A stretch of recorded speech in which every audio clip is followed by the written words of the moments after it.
yenzele inceba ngenxa kaYonathani. Ke indlu kaSawule ibinomkhonzi ogama linguSiba. Bambizela kuDavide, wathi kumkani kuye, "UnguSiba na?" Wathi yena, "Ngumkhonzi wakho." Wathi kumkani, "Akusekho namnye na umntu wendlu kaSawule ndimenzele inceba kaThixo."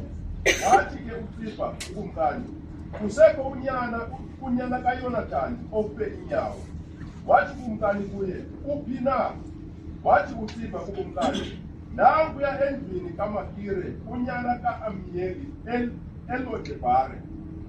Wathumela ke kumkani uDavide, wamthabatha endlwini kaMakire unyana ka-Amiyeli eLodebhare. Weza uMefibhoshethe unyana kaYonathani, unyana kaSawule, uDavide wawa ngobuso waqubutha. Wathi uDavide, "Mefibhoshethe." Wathi ke yena, "Nanku lo mkhonzi wakho." Wathi uDavide kuye, "Musa ukoyika, ngokuba ndiyakukwenzela inceba ngenene ngenxa kaYonathani uyihlo. Ndikubuyisele onke amasimi kaSawule uyihlo, wena udle isonka etafileni yam ngamaxesha onke." Amen. Amen. Ndiyakwenzela inceba ngenxa kabani? Uyihlo. Ndikubuyisele onke kabani? Ndifuna ibambe le nto because uMefibhoshethe akanamasimi. Ngabani amasimi? Akayise noyise mkhulu. Ubuyiswe. Ubuyiswe zonke ezo zinto zibuyiselwe kuye. Yena awugqiba atye ntoni? Isonka phi? Utya nabani? NoDavide kumkani. Siyabana ne? Hlalani phansi behloko senkosi. Hlalani phansi.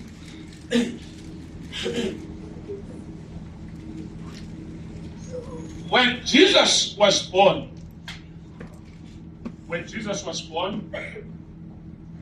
iBhayibhile ithi kwakunezazi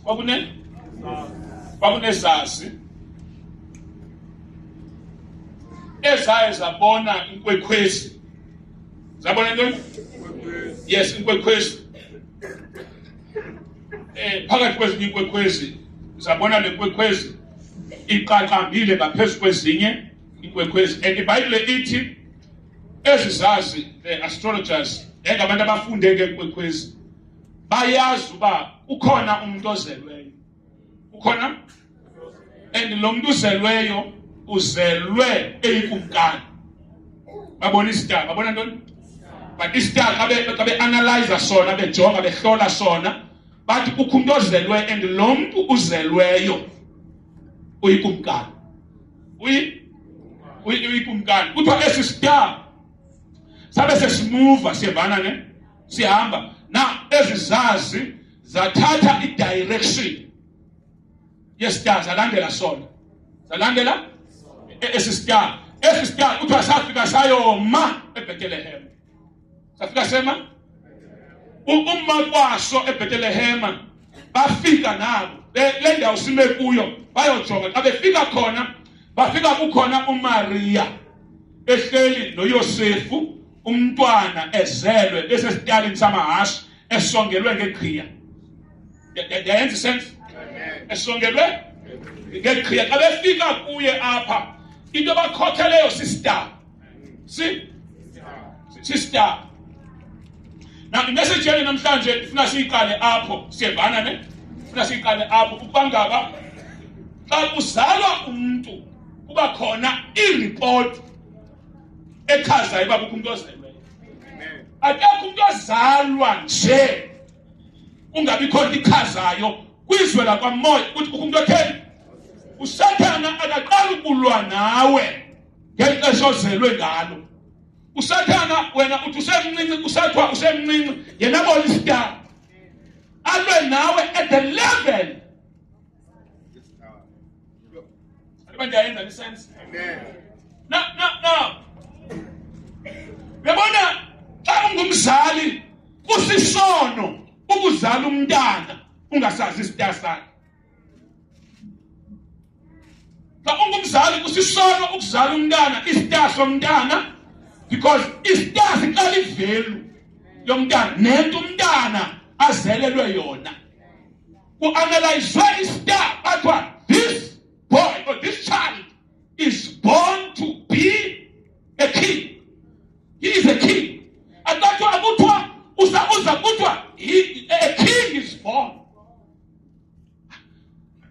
esini akuthethwa ngesini ujonga istar kodwa esi seseking xa behamba besiyojonga sona behambe bebuzisa kuthiwa ikumkani lo xesha uHerode yabona nasesi star yathi yacela makuphengululwe incwadi because into ebangela makuphengululwe incwadi kujonga uba kuprofethwe kwathwani esi star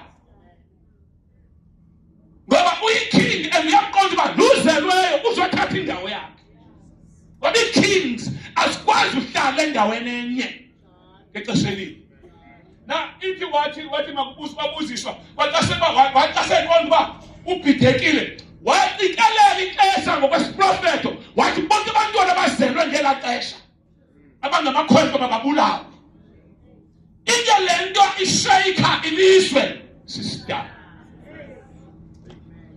and istar siphakathi kwezinye istars and istars siyakwazi ungabonakali xa lisibekele but sibe sikhona but sibe sithini sisithwe ngamafu senzo njani sisithwe ngamafu ukuze sikwazi ukubonakala kufuneka sibe sharp sikwazi ukugqobhozela emafini ekhona sivele so nje kuhlela apha namhlanje kwesi situlo uhleli kuso unestar esicelayo ukubumbana but abantu abaninzi izita zabo zifihlwe ngamafu obugqwirha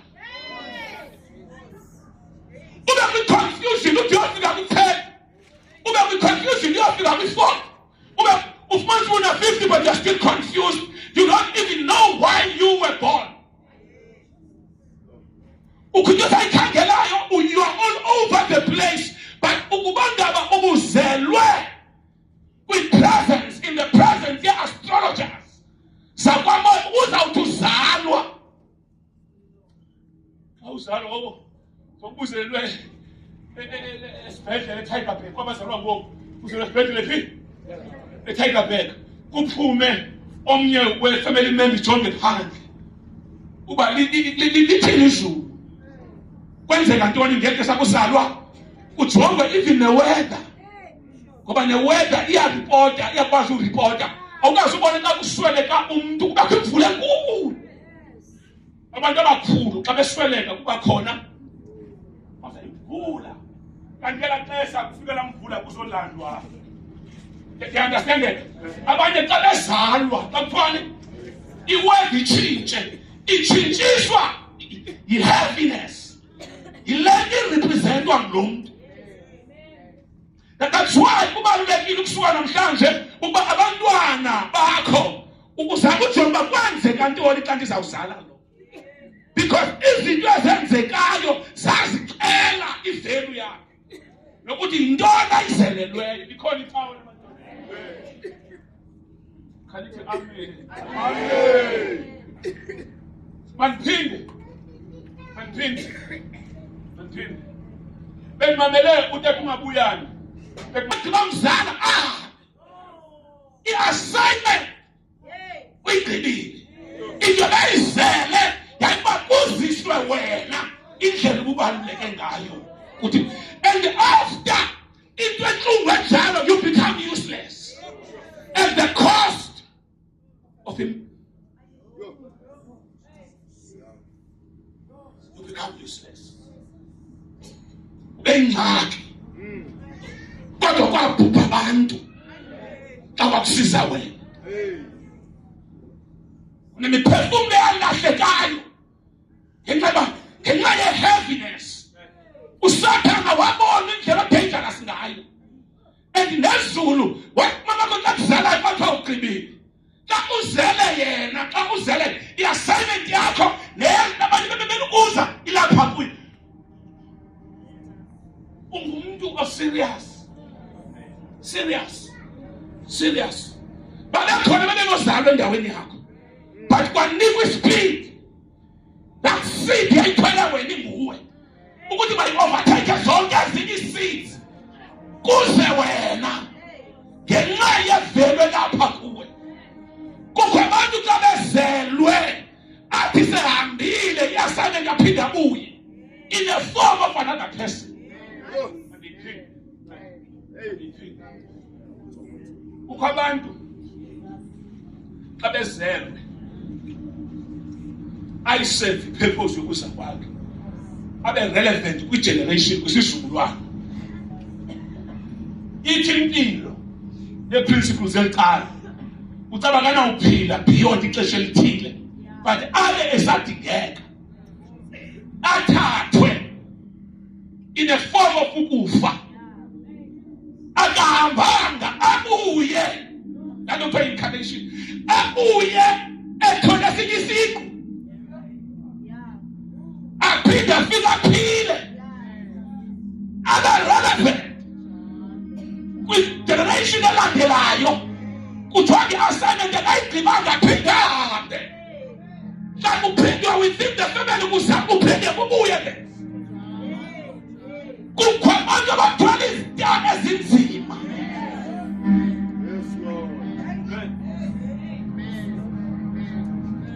Bakhona abazalwane.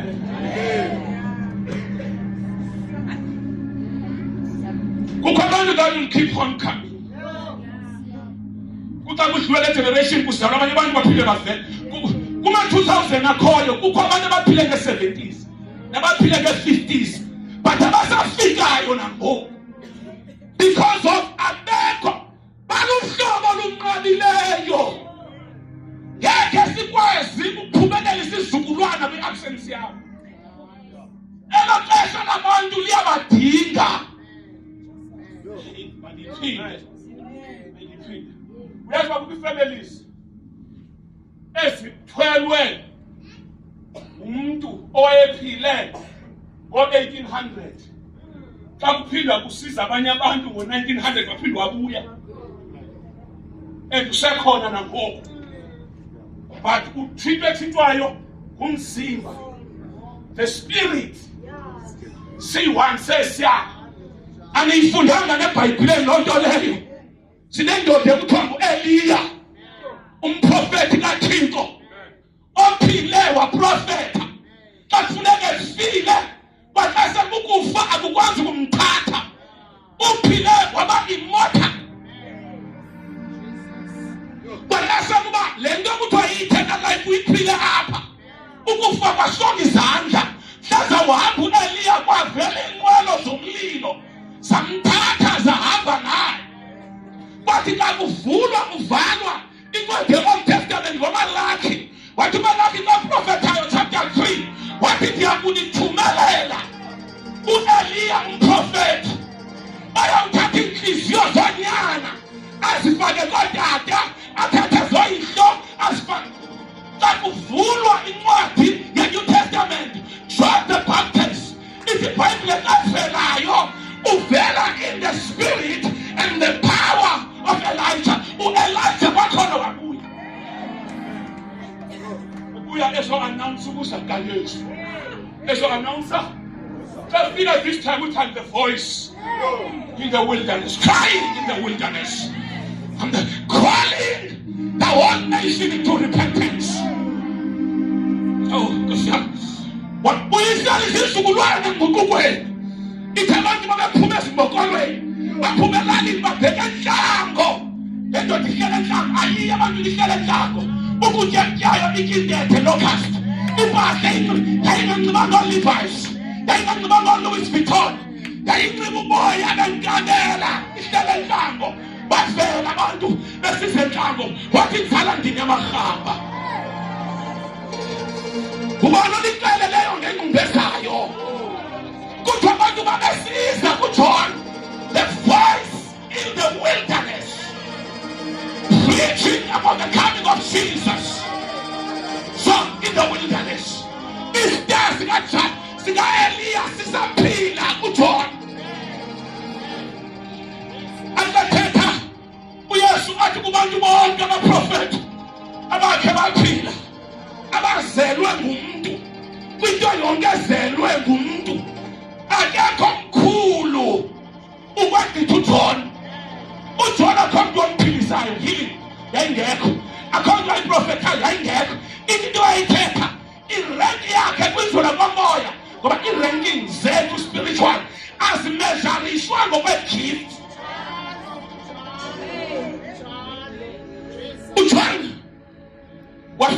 Efike khwaza kwathiwa ngu-Eliya. Eliya ubuyile, ubuya ngo. Come on church. U-Eliya ubuyile, ubuya ngabani? U-Eliya ubuyile, ubuya ngabani?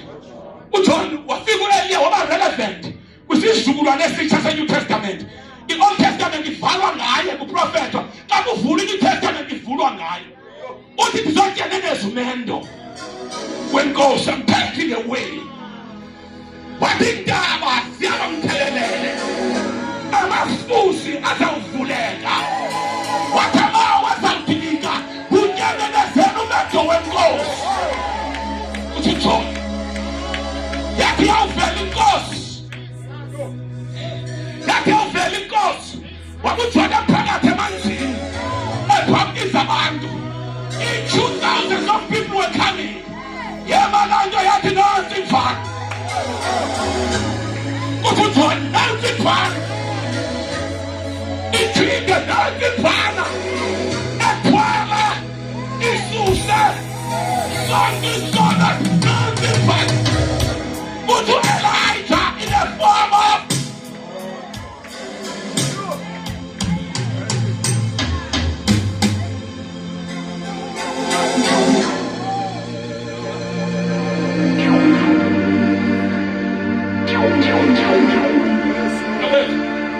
khawuyenze le nto uThixo akubizele yona. Xa sele uyenza ukufa kusonga izandla. Uthi akumele kuthi uyahamba, kuthiwa ukwazi uhamba phinda ubuye. Wena ungenza ungaphinda ubuye. Oh Nkosi yami.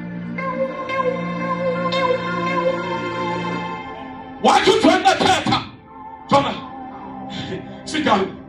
Dimele dinciphe ande yena. Ikhona indawo njengoba ucomplaina kule nto yenzayo oyenziswa nguThixo, usenqena uyenza, uyawuthathwa phambi kwexesha. Kanti xa unoyenzisisisa igift ingakugcina, unexa uphinda ubuya olunye uluhlu labantu uphinde uvele. Masimshiye kule ndawo uJohn, siyeni kwincwadi yezenzo. Don't go. Kwincwadi yezenzo kukho umfazi okuthi igama lakhe nguDorcas, uthunga ingubo. Wenze njani umfazi? Kwakungekho zimatshini, uthunga yathunga. Kuthiwa ngesikhosi yathini? Uyathunga ingubo, thunga ingubo. Wabanjwa kukufa, efile, wakhala abahlali. Wathiwa akakwazi ufa, saze sabaze, ngoba sincitshiswa ngulo mama.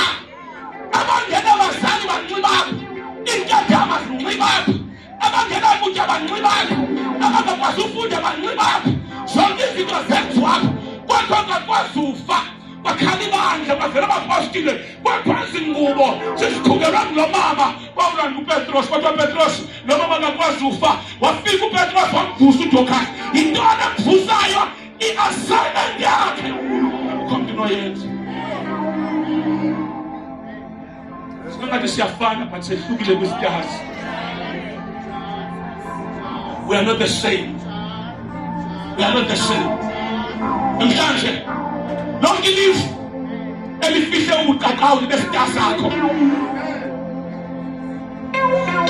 lonke ilizwe sonke isiphathoko esisinda ukusayina besita sakho ngegama likaJesu waseNazaretha. Yonke ingubo ngithola kuba imnyama eyenze basidakela kuwe. You cannot shine, even though you feel within you that you were destined for greatness, but that greatness is not coming out because there is a heaviness.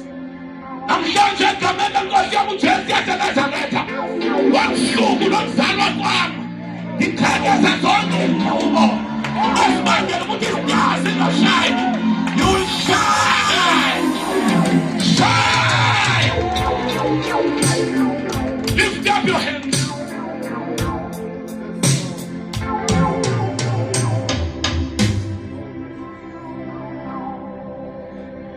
Chronicles 2020 okanye Deuteronomy. Chronicles. Believe in the Lord your God and you shall be established. Kholwani kuThixo nawusinziswa. Now, for ke ngoku ufuna ukaplaya that. Kholwani kuba profeti bakhe. Nawuphumelela. Ngoba the unlocker i-process. The processes zempumelelo yakho. Ngeke uphumelele istar sakho segumekile. Ngoba xa kwagumeke istar ithetha i-identity yakho ilahlekile. Thonga sisenyanga uzawuvakala namagwirhelali yakho xa ufikile uzawusithi athi basifiye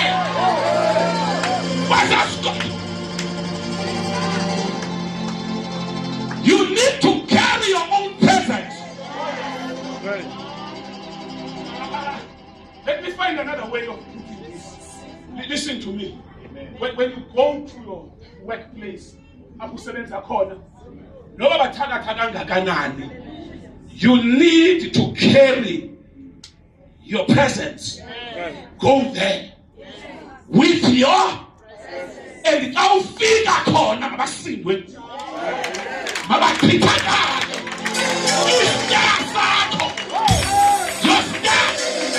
you will shine in the darkness. You will shine in the presence yabantu abakhulu. You will be noticed. Station bazakufa.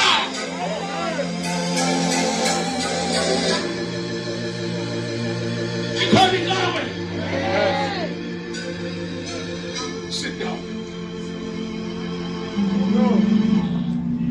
You need to carry your own presence. Stop. How bloggers have doors about TFC. Abu Pangela Con. One out from the same. It is their pool. So it is their pool. What is on this Dalwa? Let's have now. Songas are cooked around now. What is their pool? All about the TFC, here I come. In the name of the Lord I come. What's our next say? Every obstacle. So you just make what I kill it. I'm a devil of the Wanyate. I'm a Houston Trappers wow. I will come down to get a party. But you can't speak of a demon and cut out. I did not let my star shine. Carry your presence. Carry your presence. Carry your power. Carry your authority. Your star. This season is a season of turnaround. It's not an experience. Yes, move out.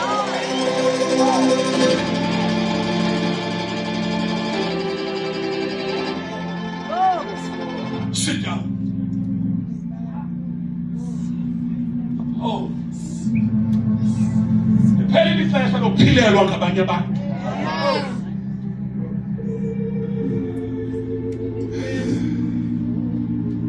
Penny declares that no pillar rock. I want to carry on the band in the 17 who plus them dash. Over Israel, good fact. I get on the other side of the Why was it this way? Upala. It is well Upala. Who tells on Aleni Susinaye? What about the invoke spirits? The curse. Azaz. I'm a demon. It's Kaleni Susasa. Wakabana umprofeti na law okuthabakazo qalekisa. Wathi kuye phana apha ngasesibingelelweni ngokhe altars. Ndiyenyuka ndiyotsala amadimoni esiqalekiso. Umile amadina yenyu xa efika phezulu. Axethe uyasitsala isiqalekiso asizi. Ukho into evalayo. Into evalayo. Anto yayivala. Ayivale nampo. Vale. wathi omnye jonga akhe nyuke ngithathe nyukele phezulu ke siyohlola lo Israel. Ithi Bible xa phezulu Israel uhlele ezantsi wamjonga wathi oh hayi uba uhle bantu kaSirayeli akathombi Bible ithi indlela ahleli ngayo the sitting arrangement uReuben abahlelanga nje uReuben uhleli yedwa uBenjamin kubekhona abanye abamaxesha Isaka wayejonga wathethela kuhlelwa ngayo kuhlelwa nganje nasebandleni bazalwane ikhona indlela ahlala azawuqala ukukhoba ukaThixo ikhona indlela ahlala azawubloka amadimoni akuhlali wanje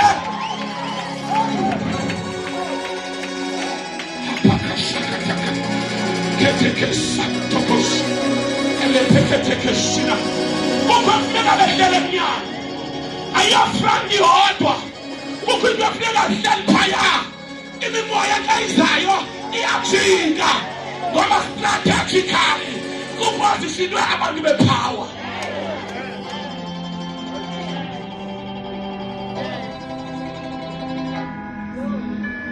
wathi behlele njomfuna wathi phakathi kwabo wathi the ark of glory ijaya iphakathi njengoba behleli ipresence ayivalele phakathi ayikhona phambili sonke manje ngexesha bephuma eJiphuta ijaya kaThixo yayithola ngabapristi ipresence kaThixo uThixo wayengumqulu welizwe ehamba emveni kwabo ehamba phezu kwabo baxa behleli phansi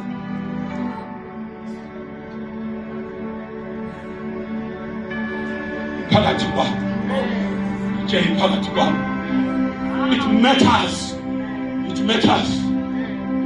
indlela ohlala it matters indlela onxiba it matters ndlela abancebe ngayo ndlela abahleli ngayo wabuya wehla wazona impota kule bemqeshile wathi masibancane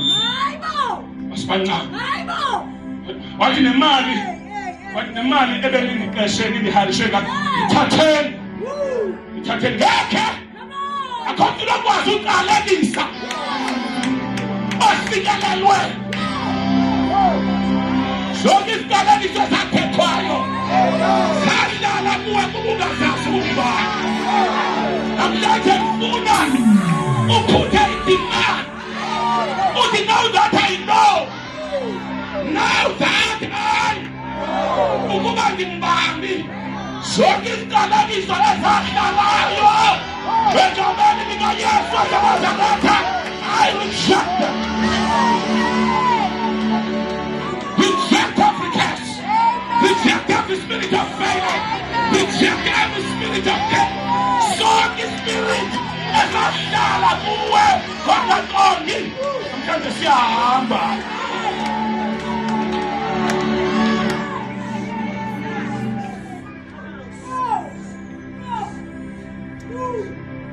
Siyaya Kisema siyajinga izinto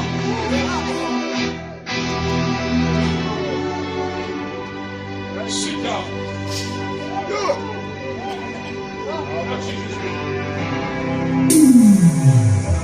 lo mthwalo ungakuvayo awupanishwa kutshintsha seasons. Come on, your punishment. It's a changing of seasons, changing of times. And the Bible says this God, He's the one who removes kings and He sets up.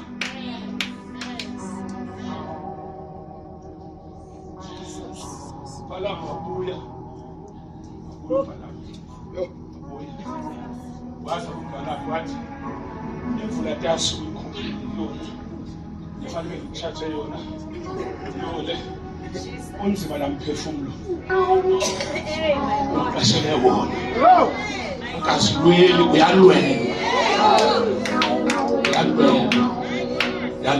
no wonder you are still alive. Uthi mawunazijabu nazo abanye babhisi bapheka amadliso for wena ngoku bapheka egameni likaJesu. I have a word mercy for your enemies. No weapon. Don't tell your enemies.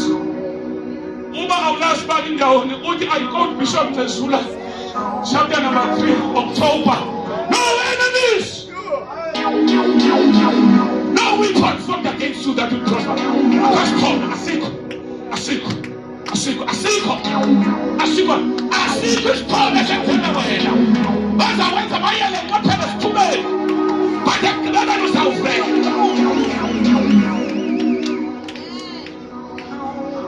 Now, let's come back to Elijah. Elijah. What you told me? When you read the angel. And you read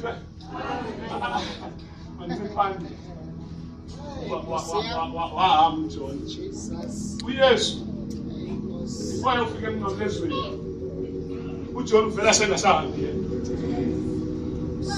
uvele ehamba noMoses basentabeni eTransfiguration kwavela ifu lenkazini lathoba uEliya lathoba uMoses xa befika entabeni kuYohane uPetros uJames Jacob uYesu by 4 wehla 2 kwelaqala uEliya noMoses behla ngelifu ukhala matha iBhayibheli ithi kwakhona meeting bakhona ntoni abantu abangekhoyo nabakhoyo andikho kawo kodwa seBhayibhelini yakho kwakhona meeting entabeni yabantu abebengekho sibazi bengekho bakhona ngalamini behla and ba-honorisha uPetros wakwazi umbona nguEliya lo wakwazi ukubona uMoses lo wathi efika phaa yahlala imeeting kuthethwa noYesu kuthiwa ngela xesha kuthethwa ngeministry yakhe yasenqamlezweni ngeministry yakhe yaphi la madoda amabini ngamadoda i-assignment yawo angayigqibanga emhlabeni athi semkile kufuneka aphinde abuye xa edingeka nangoku uEliya noMoses kuthiwa before uYesu abuye une-prophet ezimbini ezizabuya zizoasharisha ukubuya kaYesu. Those prophets uEliya, Moses. Kukho abantu abanezida ezinzima.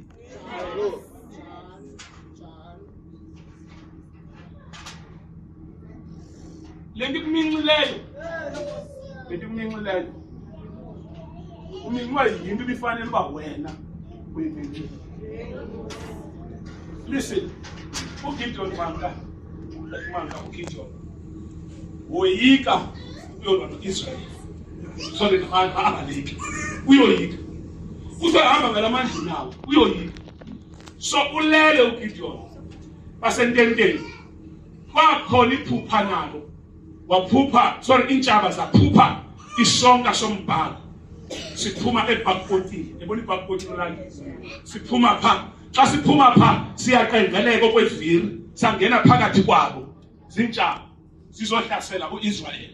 Now ezintshaba zivuke ziqaqani head nephupha apha ndiphuphe isonka siphume eBhakpotini sangena phakathi kwethu uyatolika omnye uthi omnye lihlele likaGideon uGideon ngela xesha ulele uyoyika lento ayoyika iphupha ngaye iyamoyika babaleka uGideon engavelanga bembone ephupheni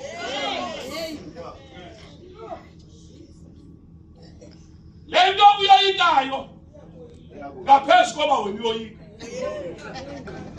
and kuyathethwa ngawo yathwala ngawo ukwimithi ehlalayo phela ngamntashi nanxasi benza athetha kuthiwa masisithe singaveli because uba lo muntu khaba sibona. That's how powerful. Yiyo le nto nasephupheni uthi babonile khaba sithile bayayazi abomakazi bayayazi wababona lilizwi lini But namhlanje laa ngubo bazegquma ngayo xa bezayo siyayisusa. Abavele sibeke Psalms indumiso 35. Yilwa abantwana babhana. Ayivanga le vesi indumiso. Lord yilwa utsho wena. Kanchilele indumiso. Because ndiyanazi mina, ndiyanazi ndizotshaja ndizolungisa nini apha kule season. Ndenzela uba noba ufike endlini awakwazi uyithandaza, ithandaza apha ihambiye. Sizayithandaza apha ngoku, sayithandaza apha, sayithandaza apha, sayithandaza apha. Yabona ngoku sibheke Gwadana ngoku, sibheke Gwadana ngoku, sibheke Bijolo ngoku, sibheke Bijolo ngoku. Siyocitha meetings, siyocitha meetings ngoku. Sichithile ilizwe ebashwayo namagama ahlukuswayo ngoku. Singena phakathi kwe-altars sithi Yehova yilwa nabalwanayo. Yena kwezo meetings siyafika ngoku. Bazamke ndifundisa uthakatha ngoku siyafika. If bayikhwela imithayelo sawukhwela ivesi nje. If bayikhwela imithayelo sawukhwela ivesi nje. If basikhwela isonka sawukhwela ivesi nje. Dumisa champion number 35. Yesithosa mfana. Bambana Yehova nababambana nami. Isa. Skol. Awufundi ngoku uyadeclare come here. Can you mind? Simele ngenyawo zethu. Jonga. Oyisoyo. Ufena wena ngoku. He talk with boldness, confidence, full force. Sichitha inhlanganiso. Sichitha ntoni? Apho bahlangene khona ngoku egama lakho. Amen. Apho bahlangene khona ngegama lakho.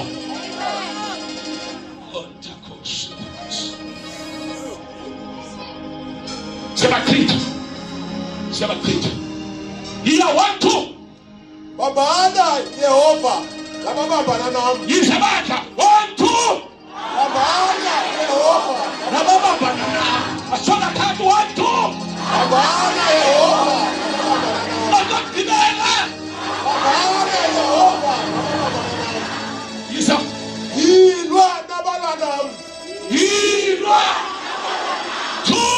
Yilwa nabalwa nami. 3. Yilwa nabalwa nami.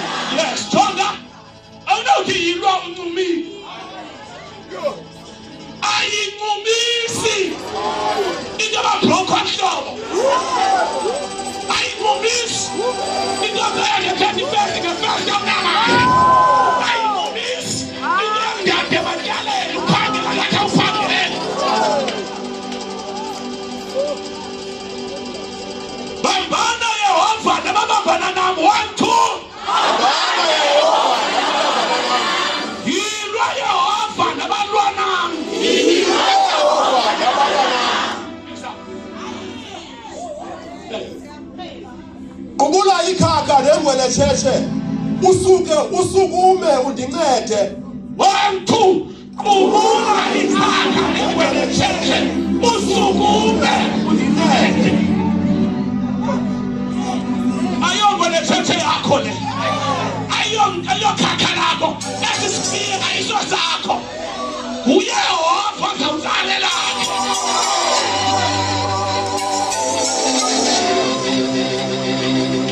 Ayingoma zakho. Ayo yakho ngemfazwe. Awusifu babunzima. Psalms 35. Yilwa Yehova. Enkosi ngaphezu kwakho.